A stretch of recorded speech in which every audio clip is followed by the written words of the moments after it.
right, get ready, because we've got 2 weeks worth of 2 Platoon Dynasty action to cover. Oh yeah, double the TPD, double the fun, double the heartache. Where dreams are made and crushed, right? You ready to jump in? Absolutely, and let me tell you, these past couple of weeks, a whirlwind. Upsets, crazy trades, contenders making moves. We've got a lot to unpack. A lot to unpack. Let's make sure everyone's on the same page, though. 2 Platoon Dynasty, fantasy football, but with a dynasty twist. Yeah, think building a franchise, not just drafting a team. Trades, keeping core players, long-term strategy. And that 2 Platoon part. That means we're fielding a starting lineup of 16 players. Not the typical 9. Nope.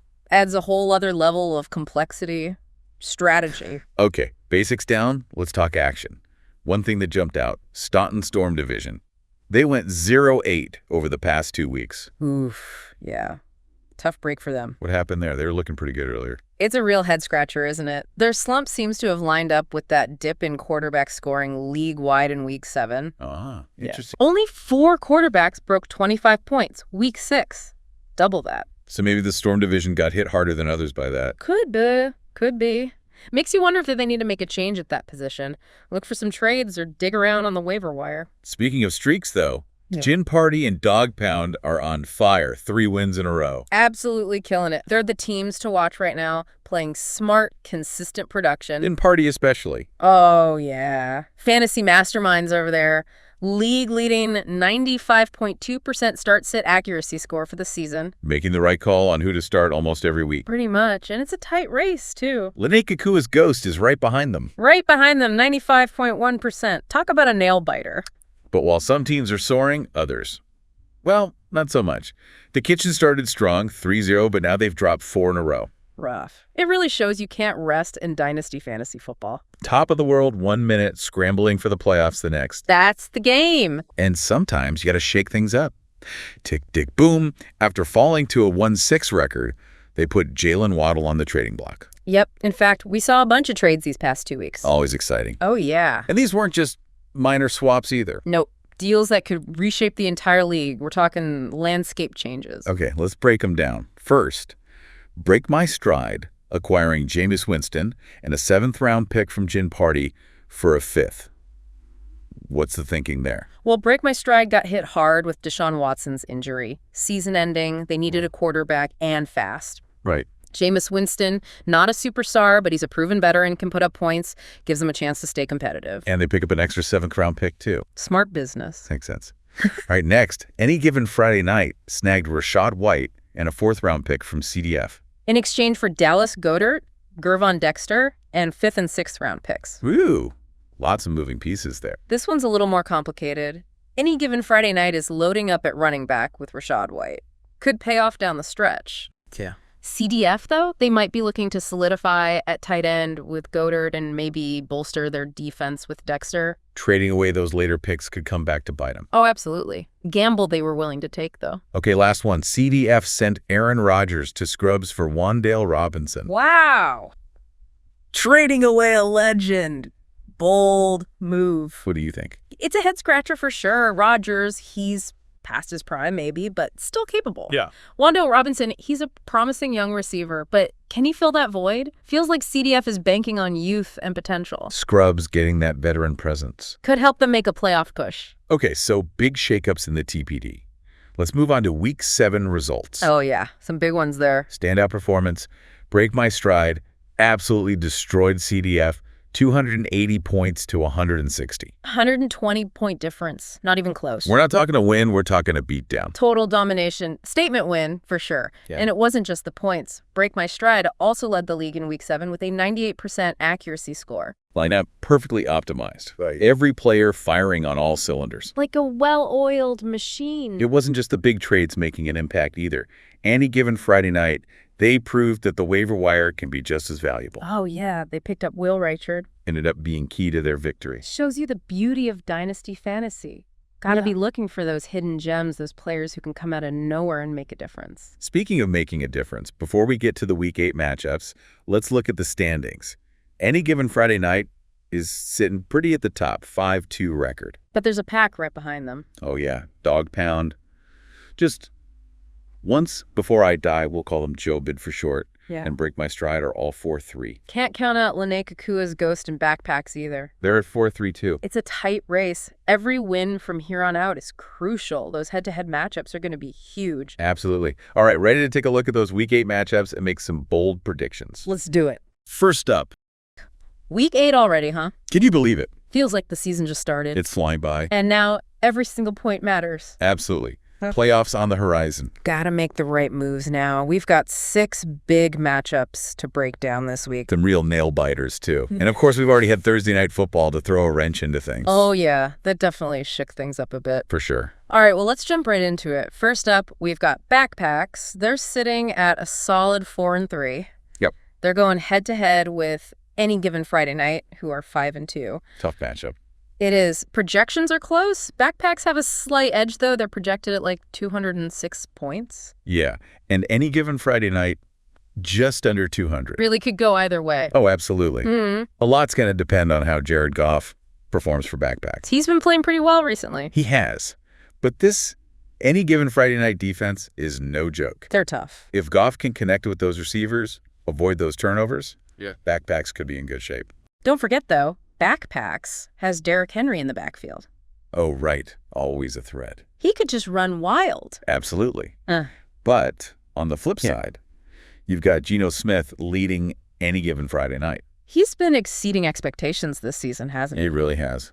A lot of fantasy owners are pleasantly surprised. Big question mark for Any Given Friday Night, though, is Jeff Wilson Jr. Uh-oh. Injury concerns. Yep, dealing with an injury. I'm not sure if he'll play this week. If he's out or even limited, that could really hurt their offense. Definitely. Speaking of things that could impact the outcome, the spread for this game is 5 points, favoring Backpacks. What do you think? Is that fair? That's a tricky one. On paper, Backpacks does seem to have the edge, especially if Wilson's out. But 5 points, not a huge spread. Right. And Any Given Friday Night's proven they can score, even with a less than ideal backfield. So if someone's looking to place a bet here, Yeah. what would you say? Backpacks the safe bet, or could Any Given Friday Night cover the spread? You know, if I was a betting person, I think I'd lean towards Any Given Friday Night covering. They've got the offensive weapons. Okay, interesting. Moving on to our next matchup, we've got Tick Tick Boom struggling at 1-6. Oof, rough season. They're facing Team CDF 2022, who are at a much better 3-4. Yeah, they're looking pretty good. Projections have Tick Tick Boom at around 181 points. Team CDF 2022 a bit higher, around 190. Makes sense, given their records. But here's where it gets interesting. Joe Burrow, playing for Tick Tick Boom, Yeah. he's projected to be one of the top scoring quarterbacks this week. Wow, even though his team's the underdog. Yep. That's fantasy football for you. Sometimes those individual performances just defy the team outcomes. Exactly. Burrow's got that arm. He's got the receivers. Could put up big numbers. He could, but Team CDF 2022, they've got a more balanced offense overall. Right. With Brian Nix at quarterback, he's having a solid, if quiet, season. He is. And then you add Jonathan Taylor in the backfield. Always a threat to just take off. Absolutely. So, Nix provides that consistent foundation. Taylor adds that explosive potential. Nice combo. It is. Looking at the spread, Team CDF 2022 is favored by 6 points. Does that seem right? Or could Tick Tick Boom pull off an upset? I mean, an upset's always possible, right? Of course. But I think that spread accurately reflects the difference between these two teams. I'm going with Team CDF 2022 on this one. Okay, so you think they'll cover. Yeah, I think they'll win and cover comfortably. All right. On to our next matchup. We've got Dog Pound and Gin Party going head-to-head. Oh, this one's interesting. It is. Both teams are sitting at 4-3. Identical record. But the projected scores, totally different story. Let's hear it. Dog Pound is projected at just over 200 points. Okay. Gin Party, way ahead at like 226. Whoa! That's a huge difference. It is. Really highlights the offensive potential of Gin Party. Yeah, for sure. For Dog Pound, you've got Spencer Rattler at quarterback. He's had an up-and-down season. Yeah, he is. They've also got Nick Chubb. Solid running back. He is. But he's going to need a huge game to keep up with Gin Party. He is. Especially against that Gin Party defense. That's tough. It is. Now, for Gin Party, they've got Jordan Love. Okay. He's been doing pretty well. Plus, they've got some great receivers. Dynamic, right? Totally. Although, there's some concern about Tyreek Hill. Oh, right. The injury. Yep. Hill's speed, his ability to just make those big plays, huge part of their offense. If he's not 100%, Yeah. definitely a factor. Yeah. But even if Hill's limited, Yeah. they've got depth at receiver. So they should be okay. I think so. The spread for this game, 6 points favoring Gin Party, seems to mirror those projections. Yeah, it does. So do you think Dog Pound has any chance of covering, or is Gin Party just the safer bet here? Honestly, it's hard to see Dog Pound overcoming that deficit. Mm-hmm. I mean, they'd need a lot to go right for them. True. And even then, might still be a close call. I'd stick with the favorite here, unless you're really feeling lucky. Okay, good advice. Moving on. This next matchup has upset written all over it. The Kitchen, 3 and 4. Going up against Just Once Before I Die, 4 and 3. All right. Those projected scores, though, Yeah. really raising some eyebrows. How so? The Kitchen's projected at a decent 198 points, but Just Once Before I Die, they're aiming for 214. That's a big difference. It is. Makes you wonder about the strength of that Just Once Before I Die roster. Yeah, it does. But the Kitchen has some players who could close that gap if they have a good week. Like who?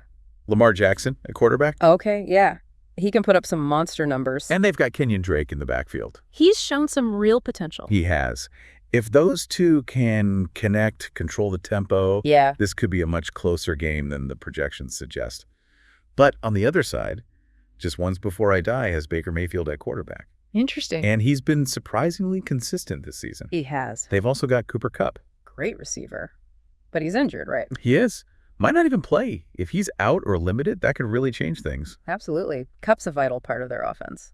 And speaking of things that could change things, the spread for this game, Yeah. a whopping 28.5 points favoring Just Once Before I Die. Wow, that's a big spread. Makes you wonder if it's a trap, or is Just Once Before I Die really that dominant? It is tempting, right, seeing that spread and thinking upset. Yeah. But honestly, Just Yeah. Once Before I Die, Yeah. even without Kupp, maybe, I think that spread is justified. So are you saying this might be a good game to just go with Just Once Before I Die? If you're looking for a potentially safer bet with a big payout, Yeah. could be the one. But of course, anything can happen. This is fantasy football after all. Right, of course. All right, next game. This one looks close. Break My Stride, 4 and 3. Okay. They're facing Lene Kakua's Ghost, also 4 and 3. Projected scores, practically identical. This is going to be a nail biter. It is. Break My Stride is aiming for 203 points. Lene Kakua's Ghost, 202. So close. Both teams have some serious offensive talent. This one could come down to the wire. No doubt. Who are we looking at for Break My Stride? They've got Bryce Hall at quarterback, pretty solid this season. Yeah. And of course, DK Metcalf at wide receiver. Oh, yeah. He's always a threat. Always. Can score from anywhere on the field. True. But Lene Kakua's Ghost has their own dynamic duo. Trevor Lawrence and Justin Jefferson. Lawrence has really been stepping up this year. He has. And Jefferson, arguably the best receiver in the league right now. It's true. This is going to be a battle of the offenses. It is. Really hard to say who's going to come out on top. Totally agree. Okay, but here's where the spread gets a little weird. Oh. Break My Stride is favored by 7 points. Despite those almost identical projections, how do you explain that? Yeah, that's a good question. It really highlights the challenge of predicting outcomes in fantasy football. Right. The projections say close game, but the spread says Break My Stride wins by a decent margin. Exactly. So which do you trust? That's the million-dollar question, isn't it? Do you go with the projections? Or the spread? Right. It's a tough call. What would you do? Honestly, this one feels like a real gamble. Part of me wants to trust those projections. Yeah. But then again, there's got to be a reason for that spread, right? There is. It's a risky move, but betting on Lene Kakua's Ghost to cover Yeah. could pay off big time if they pull off the upset. All right, last matchup of the day. This one's got a lot of fantasy owners scratching their heads. Oh. Crow Nation 2 and 5 going up against Scrubs 4 and 3. But the projections?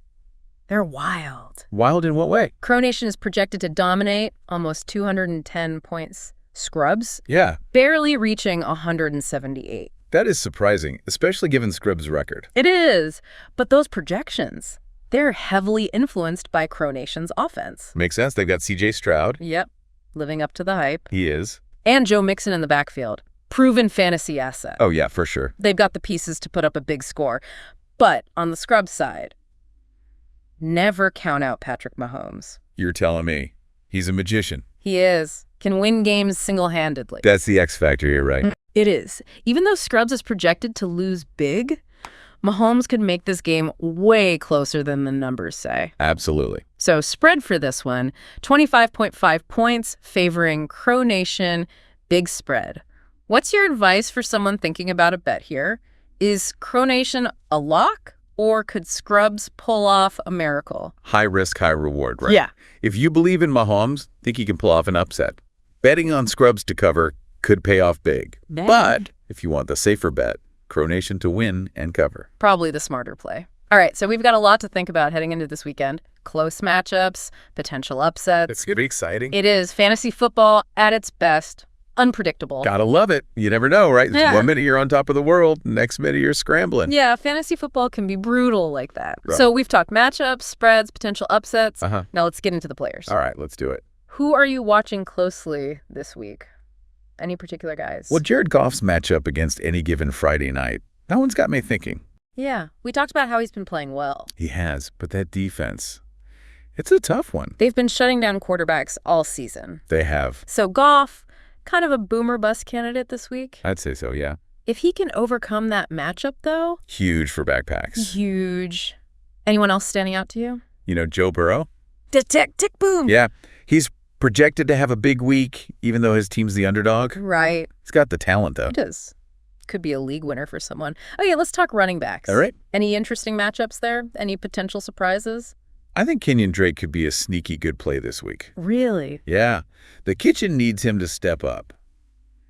And that just once before I die defense, vulnerable to the run. They are. If Drake can find some space, Yeah. could have a huge game. One of those under-the-radar guys. Exactly. Okay, can't talk running backs without mentioning Derrick Henry. Oh, of course not. Always a threat. Now, what are your expectations for him this week? Any given Friday night? Henry's a beast, no doubt. Always a must start. But this matchup is a bit tricky. That any given Friday night defense is pretty good against the run. So maybe temper expectations a bit. Maybe, yeah. But don't be surprised if he still finds the end zone. He usually does. Speaking of finding the end zone, what about Patrick Mahomes? Scrubs. Yeah, huge underdog against Crow Nation. Can Mahomes carry them to victory? Mahomes is a fantasy superstar for a reason. But even for him, this is a tough one. So probably not wise to bet the farm on Scrubs this week. Probably not. But hey, if anyone can pull it off, it's Mahomes. Right. All right, let's talk wide receivers. Okay. We've got DK Metcalf with Break My Stride, always a threat, Big play potential. but facing a tough matchup against Lene Kakua's Ghost. And speaking of Lene Kakua's Ghost, they have Justin Jefferson. Best in the game, some would say. He might be. What do you think of that matchup, Metcalf versus Jefferson? Two elite receivers going head-to-head. It is. Metcalf, physical freak, tons of speed. Jefferson, route running technician, incredible hands. It's going to be fun to watch. Oh, absolutely. Okay, so we've covered quarterbacks, running backs, wide receivers. Anything else stand out to you? Any other players we should be watching? You know, one guy I'm keeping an eye on is insert player name and team position. Okay. He's been under the radar a bit, putting up good numbers quietly, and he's got a good matchup this week. Could be a nice little sleeper pick. I love it. The hidden gem strategy. Always worth looking for those diamonds in the rough. Absolutely. Now, before we move on, I want to circle back to the Thursday night game. Okay, Obviously, we know the outcome now. we do. But how has it affected your thinking about these other matchups? You know, Thursday night was a good reminder. Anything can happen. We saw some unexpected performances, some good, some not so good, and it definitely changes the landscape a bit. For example, insert player name and team position. Yeah, Huge game. Could change how defenses approach him moving forward. makes sense. One game can totally change the narrative. It can. Any other takeaways from Thursday night that our listeners should keep in mind as they set their lineups? You know, I think it's just important to remember consistency is key in fantasy football. You want guys who are going to perform week in and week out. But you also have to be willing to adapt, make adjustments based on matchups, injuries, things like that. So don't be afraid to bench a star player. If the matchup's not good, Yeah. don't be afraid. And maybe start a sleeper if they have a good opportunity. Exactly. It's about finding that balance, trusting your gut, but also looking at the data. All right, so let's take what we've learned here and apply it to the most important part of fantasy football, building that winning lineup. We'll get into some strategic insights after the break. Stay with us. Okay, so we've done all the prep work. We've looked at the matchups, the players, learned from that crazy Thursday night game. Now the big question, How do we build a winning lineup? This is where it gets real, right? It does. You've got your roster. You've got tough decisions to make. Who do you start? Who sits on the bench? Give us the wisdom. All right, well, fantasy football, it's a strategy game. No easy answers. But there are some key principles, some things you can look at to help you make those tough calls. Okay, so walk us through it. What's the first thing you're considering when you're setting your lineup? Matchups, for sure. You got to look at who each player is going up against. What are their strengths, weaknesses? How have they performed against similar opponents in the past? So you're not just looking at a player's overall stats, you're digging deeper. Exactly. You could have a star player who's been killing it all season. Right. But if they're facing a top-ranked defense this week, that's a red flag. Might be time to bench them, even if it hurts. Makes sense. It's all about context. It is. The whole picture matters. So matchups are crucial. What else are you factoring in? Well, injuries, obviously. Right. We've talked about a few guys who are banged up. You got to stay on top of those injury reports. Yeah, those last-minute scratches can really throw a wrench in your plans. They can. That's why it's important to have a good bench. And know your waiver wire options. Exactly. Got to be prepared. Okay, so we've got matchups, we've got injuries. Anything else? I also like to look at recent performance trends. Yeah. Is a guy on a hot streak? Right? Or have they been struggling? Yep. Is that age-old debate, ride the hot hand or stick with the talent? Tough call. It is. Sometimes you just got to go with your gut. You believe in a player, even if they've had a rough couple of weeks. Yeah. Maybe you stick with them. Hope they turn around. Okay, so we're looking at matchups, injuries, recent performance. Any secret weapons? You know, I always try to factor in what I call the X factor. Okay, I like it. The X factor. What's that? It could be anything, really. Players' motivation, maybe. Their potential for a breakout game. You know, the stuff you can't always see in the stats. The intangibles. Exactly. Sometimes a player just has that extra something. Makes you believe they're going to have a big game. Even if the numbers don't necessarily back it up. Right. It's about finding that balance, you know, data versus instinct. It's a delicate balance. Well, we've covered a lot of ground today. Any final words of wisdom for the fantasy football faithful out there? Stay informed, do your research, and be ready to adapt. This game changes fast. Good advice. And most importantly, have fun. It's a game. Enjoy it. Well said.